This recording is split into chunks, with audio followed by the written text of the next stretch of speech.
Hello मेरे सारे friends, family members और जो भी इस वीडियो को देख रहे हैं। मैं आप सब से अपना कोविड एक्सपीरियंस शेयर करना चाहता हूँ।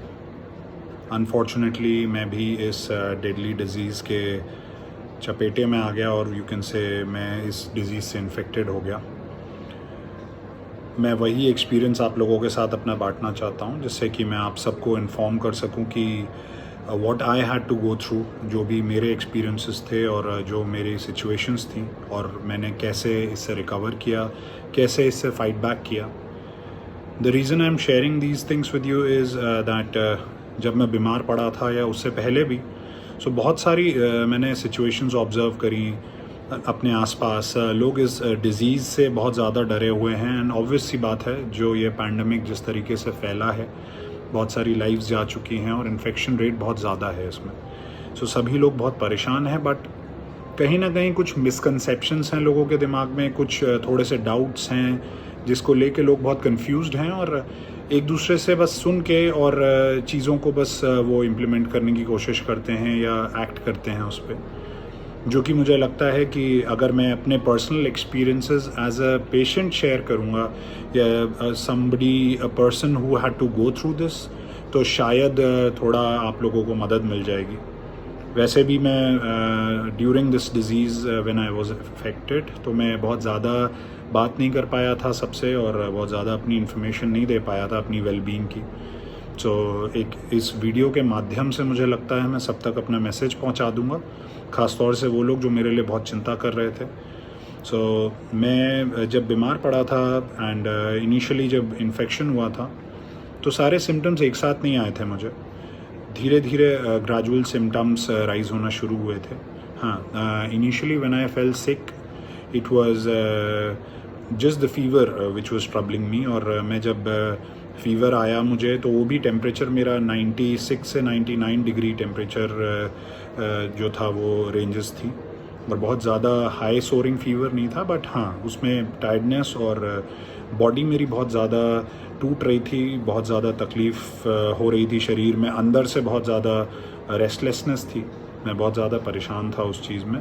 तो जस्ट नॉर्मल केस आज के डेट में कि नॉर्मल वायरल या फ्लू भी होता है, वही मैंने भी उसे समझा, बट फिर भी जस्ट टू बी कॉशियस मैंने अपने को एक अलग रूम में आइसोलेट कर लिया। Gradually symptoms day by day rise up होने लगे। सेकेंड एंड थर्ड डे में मुझे थोड़ा सा चेस्ट में हैवीनेस और ब्रेथलेसनेस भी महसूस होने लग गई।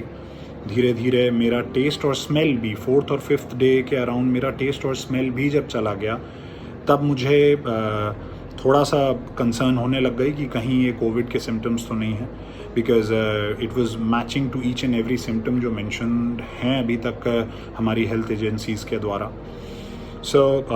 उस टाइम मैंने डिसाइड किया कि मैं अपना टेस्ट भी कराऊंगा ऑलमोस्ट प्रॉब्ली फोर्थ और फिफ्थ डे के बीच में।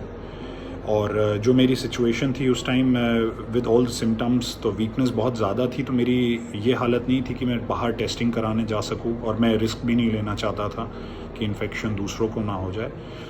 उसके लिए मैंने पहले जो हेल्पलाइंस हैं उस पर कॉन्टैक्ट किया। मुझे बहुत एग्जैक्टली कोई बहुत स्पेशल हेल्प नहीं मिल पाई जिसको मैं सोच रहा था कि मुझे कुछ गाइडेंस मिलेगी, क्योंकि it is a little hard to reach out. ऐसा नहीं एजेंसीज़ हेल्प नहीं करती, बट इतना ज़्यादा उनके पास भी कॉल फ्लो होता है, प्रॉब्ली इतने ज़्यादा लोग उन्हें रीच आउट करते हैं कि बहुत जल्दी वो रिस्पॉन्स नहीं कर पाते हैं आपको। मैंने अपने घर के आसपास गूगल पे सर्च किया जो प्राइवेट लैब्स टेस्टिंग कर रही हैं, और उसी में मैंने एक प्राइवेट लैब को रीच आउट किया, उन्हें अपनी कंसर्न्स बताई, तो उन्होंने बोला कि वो सैंपल मेरे घर पे ही कलेक्ट करवा देंगे। उसके बाद उन्होंने अपना एक टीम मेंबर भेजा जो प्रॉपर प्रिकॉशंस के साथ उसने घर पे आके मेरे पीपी किट पहन कर मेरा सैम्पलिंग करी, और उसके बाद वो सैंपल ले गए, और सैंपल ले जाने के करीब 24 to 30 आवर्स में मेरी रिपोर्ट आई, जो पीसीआर टेस्टिंग की रिपोर्ट थी, जिससे मुझे पता चला कि मैं पॉजिटिव हूँ। मेरे दिमाग में उसका एक आइडिया था पहले, और जो कि अब कंफर्म हो चुका था। फिर मैंने डिसाइड किया कि अब मैं जो आइसोलेशन में हूँ और स्ट्रिक्टली उसे फॉलो करते हुए, अपनी डाइट को चेक करते हुए और सारी अपने वाइटल्स को भी मेजर करूँगा, डॉक्टर से संपर्क किया। उन्होंने जब मुझे एडवाइस किया कि आप होम क्वारंटीन में ही अगर रहना चाहते हो, जो कि मेरा ही अपना डिसीजन था, तो उन्होंने मुझे मेडिसिन्स और अलग कुछ प्रिकॉशंस प्रिस्क्राइब कर दिए। उनको मैंने फॉलो किया, अपार्ट फ्रॉम ऑल द जो होम रेमेडीज़ हैं, जिनको हम अपने देसी नुस्खे कहते हैं, जो मुझे लगता है काफ़ी कारगर थे मेरी सिचुएशन में। सो मैंने घर पे ही ऑक्सीमीटर में अपनी ऑक्सीजन एंड जो हमारा पल्स लेवल होता है उसको चेक करना शुरू किया, अपना टेम्परेचर रिकॉर्ड करना शुरू किया एवरी 3 to 4 आवर्स में।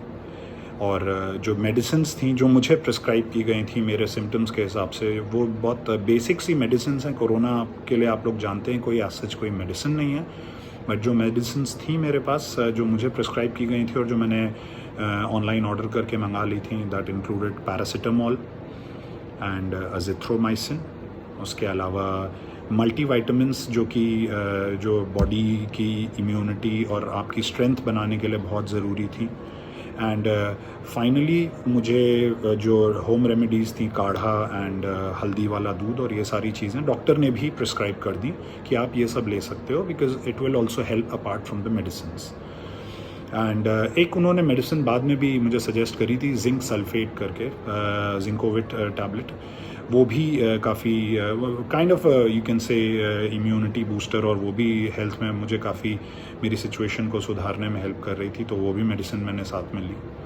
मैंने घर के अपने मेंबर्स से थोड़ा डिस्टेंस बना के रखा, एक अलग रूम में रहा, अपने अलग यूटेंसिल्स यूज़ किए, अपने जो क्लोथ्स हैं वो अलग से उनको वॉश किया, इनफैक्ट खुद ही किया सब कुछ, बिकॉज आई डिडंट वांटेड कि मेरे इन्फेक्टेड आइटम्स और यूटेंसिल्स और कोई भी चीज़ फॉर दैट मैटर कोई और टच करे।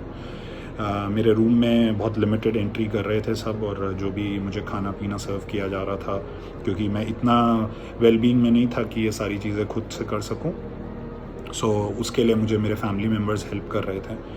थैंकफुली बाय द 7th और द 8th डे मेरे सिम्टम्स जो हैं वो थोड़े थोड़े डिमिनिश होने लग गए और मेरी सिचुएशन सुधरनी शुरू हुई। एंड मैंने अपनी डाइट जो कि ऑफ कोर्स मैं मेंशन करना चाहूँगा कि मेरी डाइट बहुत ज़्यादा कम हो गई है।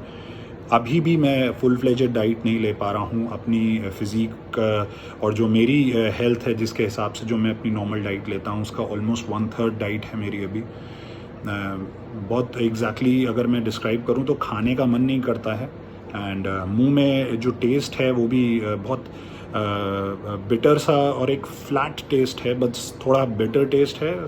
ज़्यादातर के कहूँगा कि वो थोड़ा फ्लैट ही है, जिसकी वजह से मैं बहुत ज़्यादा चीज़ों को ना तो स्मेल कर पा रहा हूँ, ना ही उनका कुछ स्वाद आ रहा है। मतलब अभी भी वो चीज़ है, and gradually I'm recovering. So as of now I can say probably by the 16th day or the 17th day मैं 80% रिकवर कर चुका हूँ।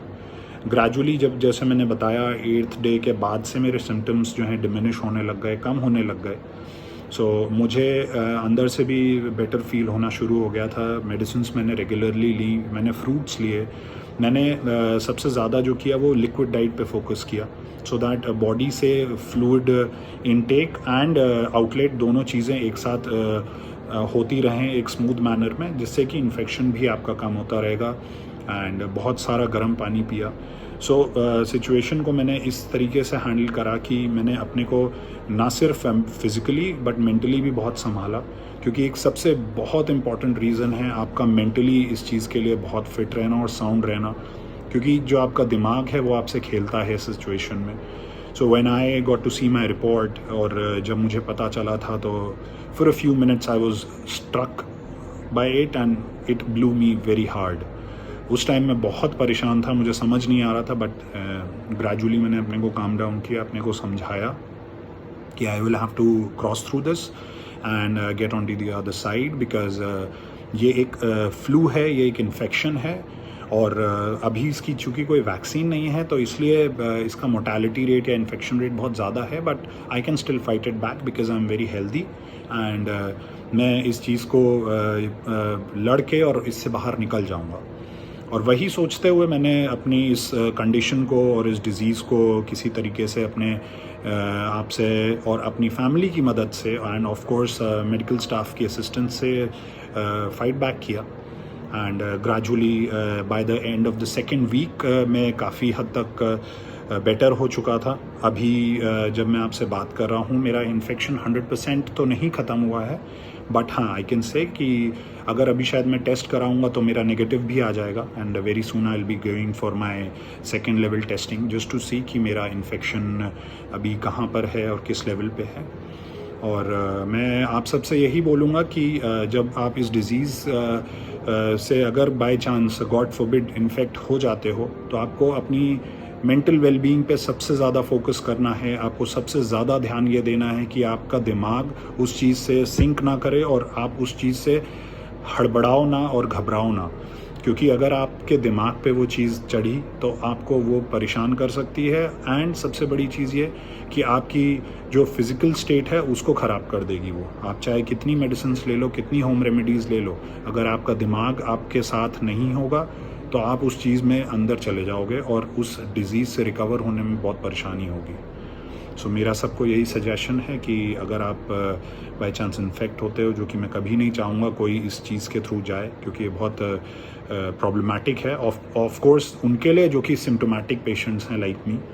सो आप अपना ध्यान रखिएगा, मेडिसिन सारी लीजिए, डॉक्टर्स के साथ टच में रहिए, खाना और डाइट आपकी उसको बहुत केयरफुली खाइए और कोशिश करिए कि आपके ऊपर स्ट्रेस ना पड़े। आपको रेस्ट ज़्यादा से ज़्यादा करना चाहिए। आपको आराम करने के बाद अपने को उतना टाइम देना चाहिए हर चीज़ में कि आप अपने दिमाग को समझाते हुए अपने सेहत को एक साथ रिकवर करवाओ और धीरे धीरे आप इस चीज़ से खुद ही बाहर आ जाओगे। ग्रेजुअली आप खुद ही फील करने लग जाओगे कि आपकी बॉडी हील हो रही है एंड आप इस सिचुएशन से बाहर आ रहे हो। And my last message in this video would be that जो भी मेरे फ्रेंड्स और फैमिली मेम्बर्स जो मेरी चिंता कर रहे थे, जो परेशान हो रहे थे, वो अब उस चीज़ को बॉदर ना करें और वरी ना करें। मेरे घर में भी कोई मुझसे इन्फेक्ट नहीं हुआ एंड मैं बहुत आराम से इस डिज़ीज़ को क्रॉस कर चुका हूँ and I am almost 80 to 90% through and very soon I will be doing all good. So आप सब लोग भी सेफ़ रहिए, थोड़ा मूवमेंट कम करिए, बाहर जब तक ज़रूरत ना हो मत जाइए। कोशिश यही करिए कि आप इस इन्फेक्शन की चपेट में ना आएँ और यदि आ जाते हैं तो इसको फाइट बैक करके इससे बाहर आ जाइए।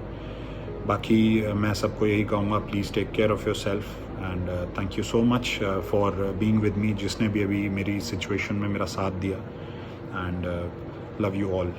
Thank you.